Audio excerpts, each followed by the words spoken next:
এসে বলাটা আর বেটা তো আর সেই দর্শক তো করতেই বেটা হে মাথা।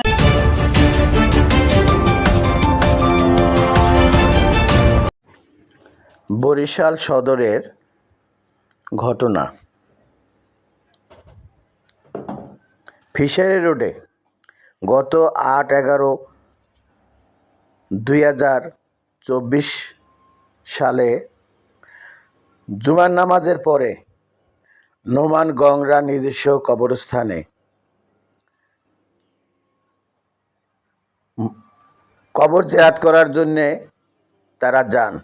তখন আসামিরা আকস্মিকভাবে জিয়াউল হক রাকিব, মোহাম্মদ জহুরুল হক, রফিকুল ইসলাম, মোসাম্মদ সালমা, আব্দুল বারেক, মাহবুবুর আলম এরা মারধর করেন।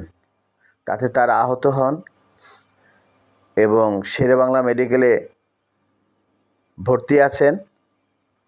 মামলা হয়েছে। সবাই বিচারের দাবি জানান।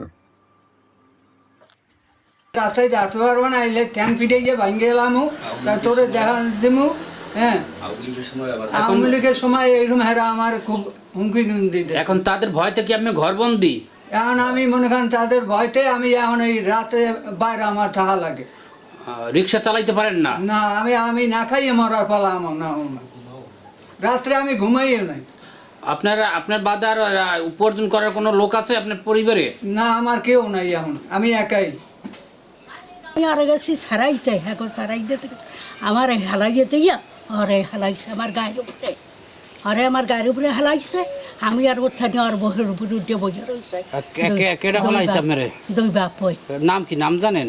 খোকন খোকন কখন বুড়োর মতন মুরব্বী আমার মার্গার বলুন তো আদেশ আমি ঠিক আছে ওই বাসায় এক বাড়ি আছে আছে সাথী হেও হেও সেই মাতারি আমার আজকাল একটা টান্ডে উড়াইছে। এই ইটটা এবার যে ইটটা দেয় আর এটা হেয়ের পর মাতারি হে টানিয়ে নাইছে বলাটা আর বেটা তো আর সেই দর্শক তো করতেই বেটা হে মাতারি ছিটকে বাড়ি ওই পেশে লাইছে। হেয়ার পর মাতারি আমার টানিয়ে উড়াইছে।